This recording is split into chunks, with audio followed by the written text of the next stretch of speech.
নামাজ হচ্ছে মুমিনদের জন্য। আল্লাহ রাব্বুল আলামিন কোরআনে কারীমের মধ্যে বলেন, ইন্নাস সালাতা কানাত আলাল মুমিনিনা মাওকুতা। জোরে বলি আল্লাহু আকবার। আল্লাহ রাব্বুল আলামিন বলেন, নিশ্চয়ই নামাজ, নির্দিষ্ট সময় নামাজ আদায় করা মুমিনদের জন্য অপরিহার্য করা হয়েছে। চ্যানেলটি সাবস্ক্রাইব করুন, বেল আইকনটি বেজে দিয়ে সাথেই থাকুন। نحمده ونستعينه ونستغفره ونعوذ بالله من شرور أنفسنا ومن سيئات أعمالنا من يهد الله فلا مضل له ومن يضلل فلا هادي له ونشهد أن لا إله إلا الله وحده لا شريك له ونشهد أن سيدنا ونبينا ومولانا محمدا عبده ورسوله الذي أرسله بالحق بشيرا ونذيرا وداعيا إلى الله بإذنه وسراجا منيرا فقد قال الله تعالى في كلامه المجيد وفرقانه الحميد أعوذ بالله من الشيطان الرجيم بسم الله الرحمن الرحيم اتل ما أوحي إليك من الكتاب وأقم الصلاة إن الصلاة تنهى عن الفحشاء والمنكر صدق الله العلي العظيم يا أيها الذين آمنوا صلوا عليه وسلموا تسليما اللهم سيدنا مولانا محمد وعلى آله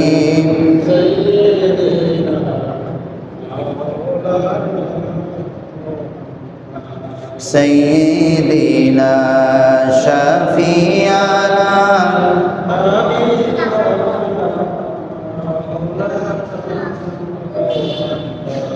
وعلى آل سيدنا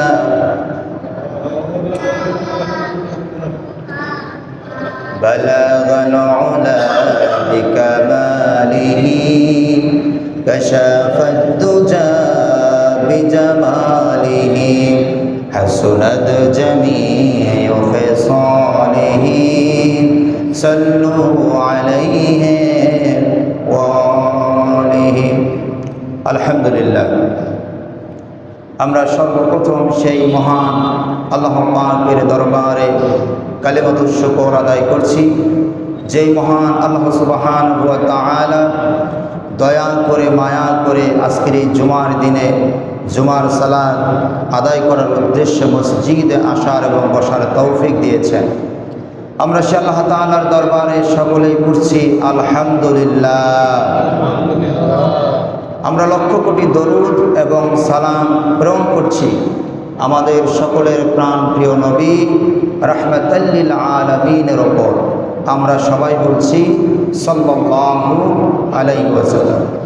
সম্মানিত উপস্থিতি, আজকে আমি আপনাদের সামনে তেলাওয়াত করেছি কোরআনে কারীমের সূরা আল আনকাবুতের 45 নম্বর আয়াত। কত নম্বর আয়াত? 45 নম্বর আয়াত। অত্র আয়াতের মধ্যে আল্লাহ রাব্বুল আলামিন তার নবীর মাধ্যমে, তার কামলিওয়ালা প্যারা নবীর মাধ্যমে গোটা উম্মতদেরকে একটা গুরুত্বপূর্ণ মেসেজ দিয়েছেন।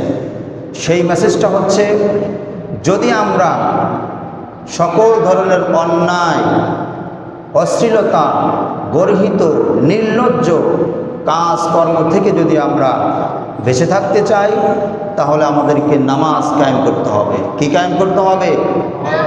নামাজ কায়েম করতে হবে। নামাজ কায়েম করলে আমাদের সমাজ থেকে সকল ধরনের অন্যায়, অবিচার, জুলুম, নির্যাতন, অশ্লীলতা এগুলি দূর হয়ে যাবে। একজন মানুষ যদি চায় সুন্দর একটা পরিপাটি জীবন, যদি কোনো ব্যক্তি চায়, তাহলে তার জীবনে নামাজ কায়েম করতে হবে। যদি কোনো ব্যক্তি চায় যে এই সমাজটা সুন্দর এবং পরিপাটি হোক, তাহলে এই সমাজের মধ্যে নামাজ কায়েমের জন্য চিন্তা করতে হবে, চেষ্টা করতে হবে। রাষ্ট্রের মধ্যে যদি শান্তি, শৃঙ্খলা, অন্যায়, অবিচার, জুলুম রাষ্ট্র থেকে বিদায় হয়ে যাক, এগুলি যদি কেউ চায়, তাহলে এই রাষ্ট্রের সকল মানুষদেরকে রাষ্ট্রের মধ্যে নামাজ কায়েমের জন্য চিন্তা করতে হবে। আল্লাহ রাব্বুল আলামিন সেই কথাই অত্র আয়াতের মধ্যে আমাদেরকে বলছেন। আল্লাহ রাব্বুল আলামিন বলেন, উতলু মা উহিয়া ইলাইকা মিনাল কিতাব ওয়া আকিমিস সালাতা ইন্নাস সালাতা তানহা আনিল ফাহশাই ওয়াল মুনকার। জোরে বলি আল্লাহু আকবার। আল্লাহ রাব্বুল আলামিন বলেন, হে নবী, আপনি আপনার উপর প্রত্যাদিষ্ট কিতাব, যেই কিতাব আপনার উপর ওহী করা হয়েছে, সেই কিতাব আপনি তেলাওয়াত করুন, পাঠ করুন, আর নামাজ কায়েম করুন। নিশ্চয়ই নামাজ মানুষকে অশ্লীল এবং অন্যায় কাজ থেকে বিরত রাখে। নামাজ কি কাজ থেকে বিরত রাখে? অশ্লীল এবং অন্যায় কাজ থেকে নামাজ মানুষকে কি করে? বিরত রাখে। এই কথা কার?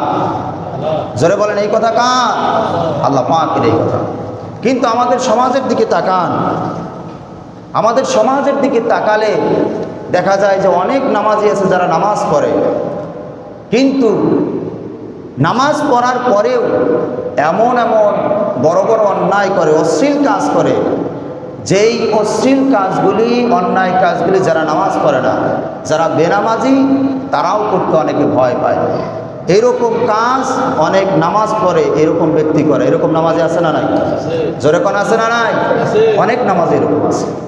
কথাগুলি আপনাদের খুবই পরিচিত। এরপরেও বলছে, অনেক ওয়াজেও শুনেছেন, আমিও বলেছি। আচ্ছা বলেন তো, সুদ খাওয়া এটা হালাল নাকি হারাম? আবার বলেন, হালাল নাকি হারাম? হারাম। এটা কার কথা? এটা আল্লাহর কথা নাকি শয়তানের কথা? নাকি এটা আল্লাহর কথা। আল্লাহ রাব্বুল আলামিন বলেন, আহাল্লাল্লাহুল বাই'a ওয়া হাররামার রিবা। আল্লাহ পাক বলেন, আমি আল্লাহ তোমাদের জন্য ব্যবসাকে হালাল করেছি, আর সুদকে তোমাদের জন্য করেছে হারাম। সুদ কি? সুদ হারাম। এটা আপনারা জানেন না? যারা নামাজ পড়ে তারা জানে না? জানে। এই সুদের সর্বনিম্ন গুনাহ কি? সর্বনিম্ন গুনাহ কি? নিজের মায়ের সাথে জেনা করা। আচ্ছা বলেন তো, কোনো মানুষ কি আছে নিজের মায়ের সাথে জেনা করবে এইরকম মুসলমান আপনাদের এলাকায় আছে? এই নিজের মায়ের সাথে জেনা করবে এরকম কল্পনা করে? এরকম কল্পনা করে এরকম মানুষ কি আছে? এরকম মানুষ নাই। অথচ সুদটা দেখেন কত বড় অন্যায়। সর্বনিম্ন গুনাহটাই হচ্ছে সেই মায়ের সাথে জেনা করা। তাহলে কত বড় অন্যায়, কত বড় অশ্লীল কাজ এটা। কিন্তু অনেক নামাজি, সুদারু নামাজি আছে না নাই? যেরকম সুদারু নামাজি আছে না নাই? নামাজও পড়ে আবার সুদও খায়।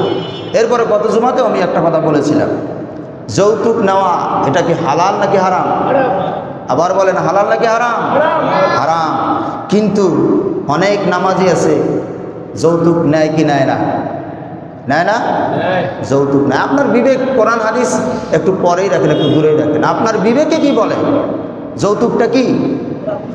একটা মেয়েকে তার পিতা একেবারে মনে করেন ছোট্ট থেকে শুরু করে নিয়ে 15-16 বছর, 18 বছর, 20 বছর পর্যন্ত লালন পালন করলো, তার পেছনে হাজার হাজার লক্ষ লক্ষ টাকা খরচ করলো।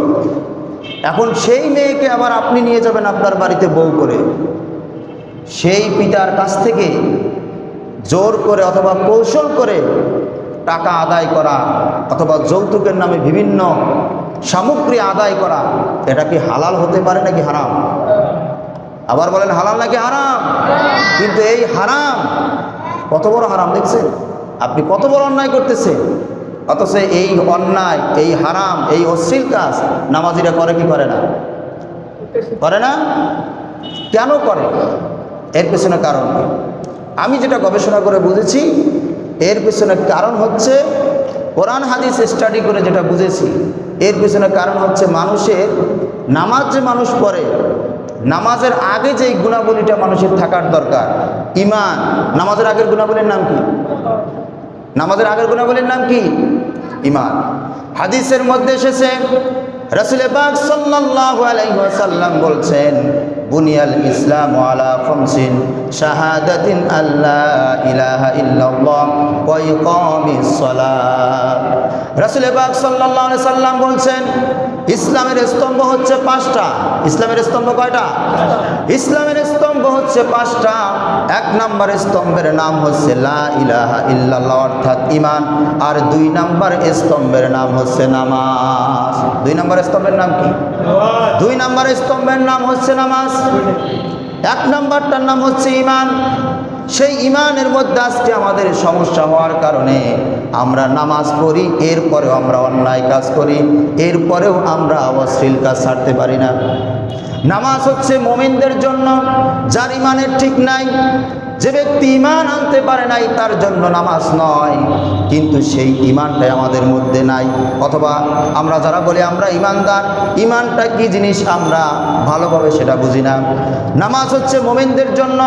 আল্লাহ রাব্বুল আলামিন কোরআনে কারীমের মধ্যে বলেন, ইন্নাস সালাতা কানাত আলাল মুমিনিনা মাওকুতা। জোরে বলি আল্লাহু আকবার।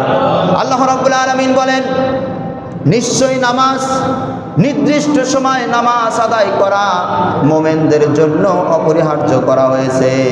কাদের জন্য? কাদের জন্য নামাজ অপরিহার্য করা হয়েছে? মুমিনদের জন্য।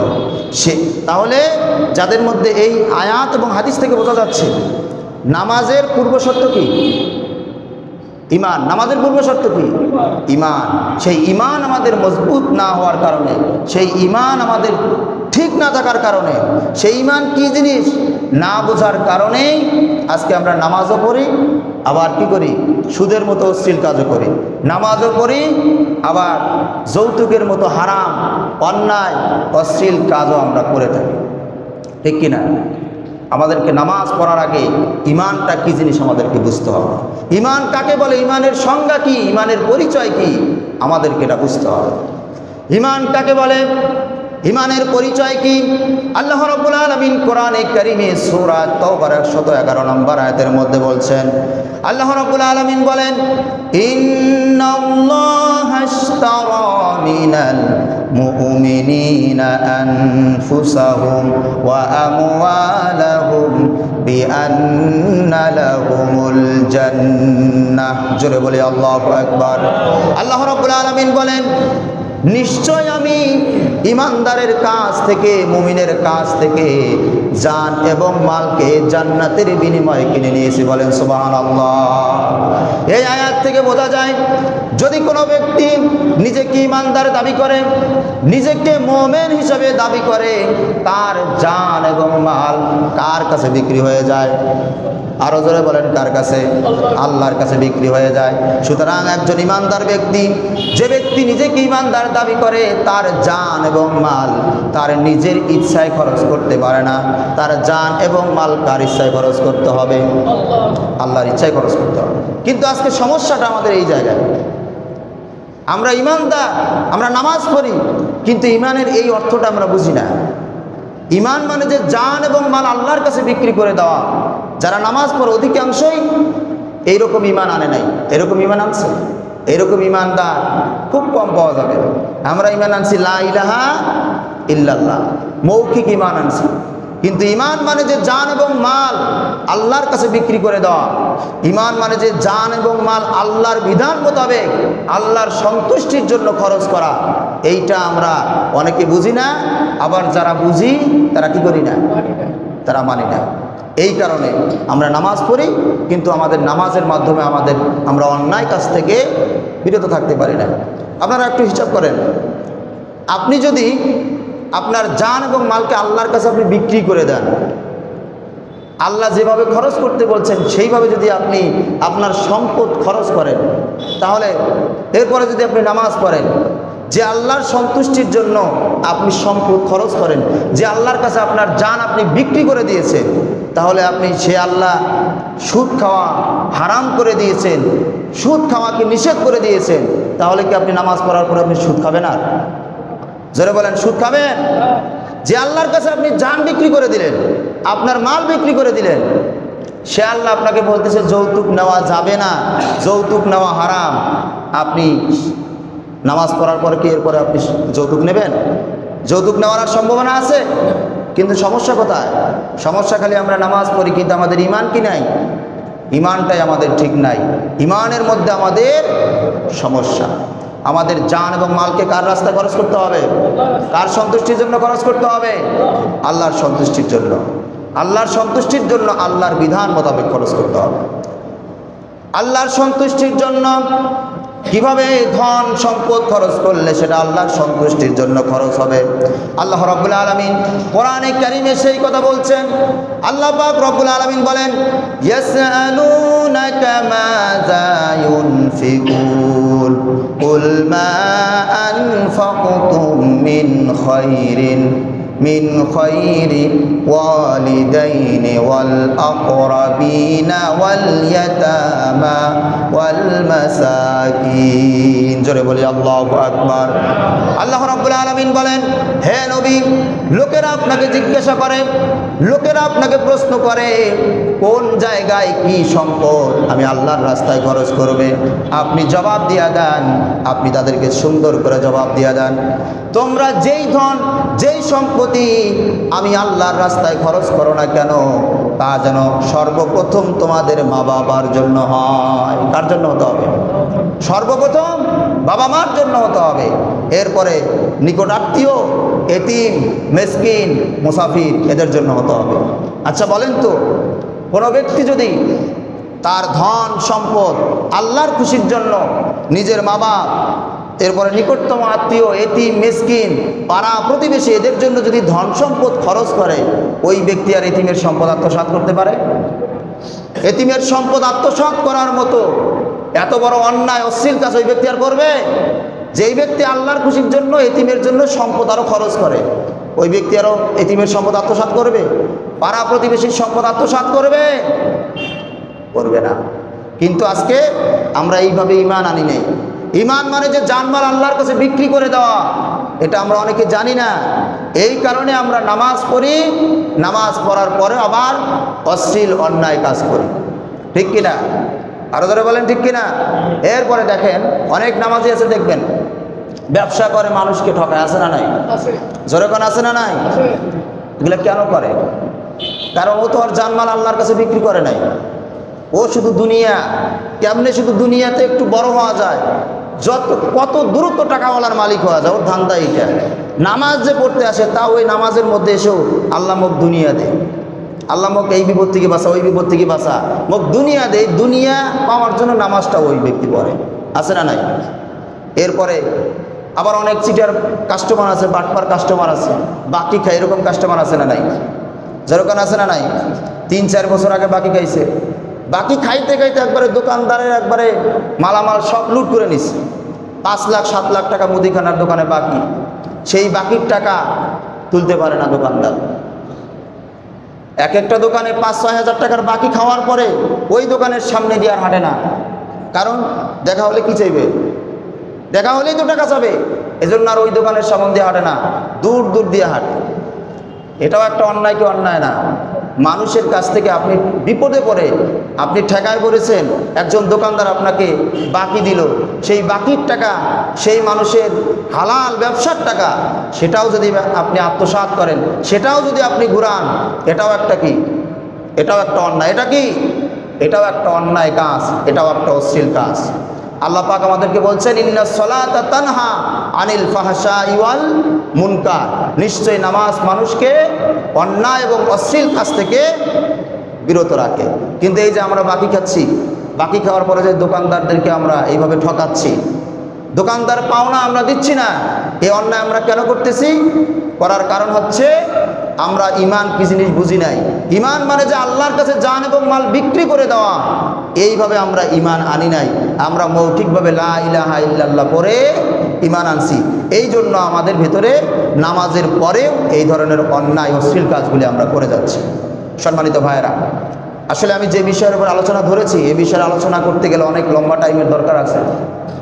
একটা গুরুত্বপূর্ণ বিষয় আপনাদের সাথে শেয়ার করা দরকার, গুরুত্বপূর্ণ মেসেজ আপনাদেরকে দেওয়া দরকার। এই জন্য আজকের অসমাপ্ত আলোচনা এখানেই শেষ করে আমি সেই বিষয়টা আপনাদেরকে বলতেছি। সেই বিষয়টা হচ্ছে মাদক। বিষয়টা কি? মাদক। মাদক হচ্ছে এমন একটা জীবন বিনষ্টকারী একটা অভ্যাস, এমন একটা গুণাবলী, যেই ব্যক্তি মাদকের মতো ভয়ঙ্কর এই কাজের মধ্যে নিজেকে সম্পৃক্ত করে ফেলেছে, তাকে ওই মাদক থেকে ফিরে আসাটা খুবই কঠিন হয়ে দাঁড়ায়, ঠিক কিনা? এই মাদকের পেছনে যারা গেছে তাদের লাইফটা শেষ হয়ে গেছে একদম। গতকালকে আপনাদের এলাকায় একজন মারা গেছে, আমার মতো বয়স, সম্ভবত 2-3 বছর কম বেশি হবে। এই মাদকের কারণে মারা গেছে, বিয়েই সম্ভবত এখনো করে না যতটুকু আমি শুনেছি। তাহলে এই মাদকের ব্যাপারে আমাদেরকে প্রতিরোধ গড়ে তুলতে হবে। আপনাদের এলাকায় কারা এই মাদক বিক্রি করে এদেরকে চিহ্নিত করতে হবে, চিহ্নিত করে প্রতিবাদ করতে হবে, প্রতিরোধ গড়ে তুলতে হবে। আপনি যদি প্রতিবাদ আর প্রতিরোধ গড়ে না তোলেন, দেখবেন যে আপনাদের ভবিষ্যৎ প্রজন্ম যারা এখন মাদক খায় না, যারা এখন নেশা করে না, তারাও এক সময় আপনাদের এলাকায় যখন সচরাচর এই মাদকগুলি পাওয়া যাবে, গাঁজা, ইয়াবা এগুলি পাওয়া যাবে, তখন কিন্তু তারাও এই মাদকের মতো ভয়ঙ্কর এই নেশার মধ্যে কিন্তু তারাও জড়িয়ে যাবে। এজন্য কারা কারা আপনাদের এলাকায় মাদকের ব্যবসার সাথে সম্পৃক্ত আছে তাদেরকে চিহ্নিত করে প্রতিবাদ করার দরকার আছে না নাই? প্রতিবাদ করতে হবে। এরপরে আরেকটা বিষয়, মাদক মানুষ কেন সেবন করে, কেন এই নেশার মধ্যে মানুষ নিজেকে জড়িয়ে ফেলে? এর 2টা কারণ আমি গবেষণা করে বুঝছি। 2টা কারণ। কয় কারণে মানুষ মাদকের মতো এই ভয়ঙ্কর কাজে জড়িয়ে পড়ে? 2 কারণে। 1 নম্বর কারণ হচ্ছে পারিবারিক চাপ। কি চাপ? পারিবারিক চাপ। বিশেষ করে বউ যারা, তারাই কিন্তু এই মাদক সেবন করার জন্য স্বামীকে বাধ্য করে। কিভাবে বাধ্য করে? সব সময় স্বামী বাড়িতে গেলেই অমুকে এটা করছে, অমুকের স্বামী পাকা বাড়ি দিল, অমুকের স্বামী তার বউর জন্য এত দামি টাকার শাড়ি আনলো, আমার জন্য তুমি কি আনছো? অমুকের ভবিষ্যৎ আছে, আমার বাচ্চা কাচ্চার ভবিষ্যৎ নাই, আমার ভবিষ্যৎ নাই। এই ধরনের ক্যাসেট শুনতে শুনতে এক সময় কি হয়, পেরেশানির ঠেলায়, টেনশনের ঠেলায়, এই টেনশন আর পেরেশানি ভুলে থাকার জন্য এক সময় কি সেবন করে? গাঁজা, ইয়াবা, এই ধরনের নেশা। এই নেশা করলে কি হয়? টেনশন থেকে কি হওয়া যায়? নেশা করলে নাকি টেনশন থেকে মুক্ত থাকা যায়। যারা খায় তারাই ভালো জানে। তারা এই টেনশন থেকে বাঁচার জন্য এক সময় মাদকের মতো এই ধরনের ভয়ঙ্কর কাজের নেশার সাথে তারা সম্পৃক্ত হয়ে যায়। আর মাদকের মতো ভয়ঙ্কর নেশার সাথে যখন সম্পৃক্ত হয়ে যায়, তখন আবার ওই বউয়ের তখন আর মাতব্বরি খাটে না, তখন তো কথায় কথায় শুধু পিটায়। যারা নেশা করে তারা বউকে কিন্তু খুব বেশি পিটায়, তখন আর মাতব্বরি খাটে না। তখন কয়েক এটা আবার কেমন হলো, আগেই তো আমার স্বামী ভালো ছিল, কামাই করতো, 2 টাকা 4 টাকা যাই কামাই করতো, কষ্ট করে আমরা সুন্দরভাবে খাওয়াটা হতো, কাপড় চোপড় হতো, কিন্তু এখন তো আরো উল্টা, এখন রিয়াকশন দেখতেছে, ঠিক কিনা? এটা 1 নম্বর কারণ। এজন্য আমার মাইকের আওয়াজ যদি মা বোনরা শুনতে পারেন, আমি অনুরোধ করব, স্বামীদেরকে কোনো কাজ চাপ দিয়ে করানোর চেষ্টা করবেন না। স্বামীদেরকে সবসময় ধর্মীয় অনুশাসন মেনে চলার প্রতি আপনারা চাপ দিতে পারেন।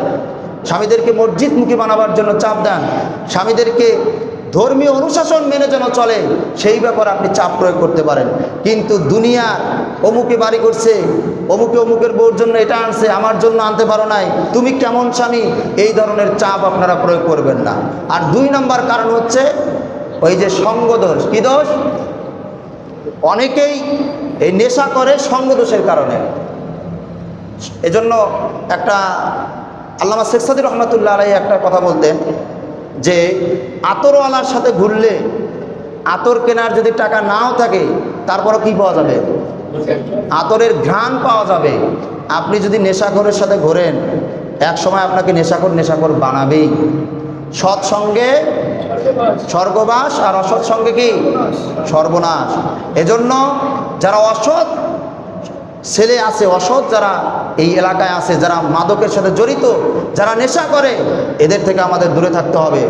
আর যারা নেশা বিক্রি করে, মাদক যারা বিক্রি করে, তাদেরকে চিহ্নিত করে অতি দ্রুত আমাদেরকে পদক্ষেপ নিতে হবে। তা না হলে ভবিষ্যৎ আপনাদের খুবই খারাপ আছে।